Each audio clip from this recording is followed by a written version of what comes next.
परदेशी जातीचे कुत्रे पाळण्याचा एका व्यक्तीला छंद होता. मात्र हा छंद त्याच्या इतक्या अंगलट आला की त्याच्या कुटुंबात मोठा वाद निर्माण झाला. या कुत्र्यामुळे पती पत्नीमध्ये झालेले वाद आता थेट पोलिसात पोहोचला आहे. पतीला परदेशी जातीचे कुत्रे खूप आवडतात आणि पत्नीला कुत्रे अजिबात आवडतच नाही. इतकेच नाही तर जेव्हा पतीने आपल्या पाळीव कुत्र्याचे भांडे खराब झाल्याचे पाहिले तेव्हा तो पत्नीवर रागावला.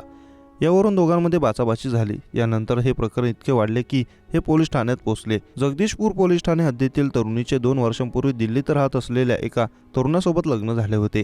तिचा पती एका आंतरराष्ट्रीय कंपनीत नोकरी करतो. महिलेच्या पतीला परदेशी जातीचे कुत्रे पाळण्याची आवड आहे. 6 महिन्यांपूर्वी पती जेव्हा शहराच्या बाहेर गेला तेव्हा त्याने आपल्या पाळीव कुत्र्याची जबाबदारी पत्नीवर दिली. मात्र पती जेव्हा परत आला तेव्हा त्याला कुत्र्याचे भांडे स्वच्छ नसल्याचे दिसले. ज्या भांड्यात कुत्रा जेवण करत होता ते खराब होते.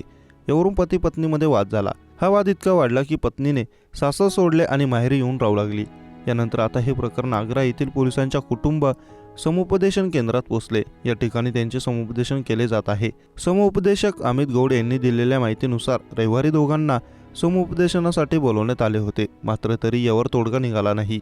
ते म्हणाले, समुपदेशनादरम्यान पतीने सांगितले की पत्नी ही आधी कुत्र्यावर प्रेम करायची, मात्र आता ती त्याच्यावर प्रेम करत नाही. पण मी कुत्रा सोडू शकत नाही. तर पत्नीने म्हटले आहे की मी कुत्र्यासोबत राहू शकत नाही. त्यामुळे सध्या दोघांना पुढची तारीख देण्यात आली आहे, असे ते म्हणाले.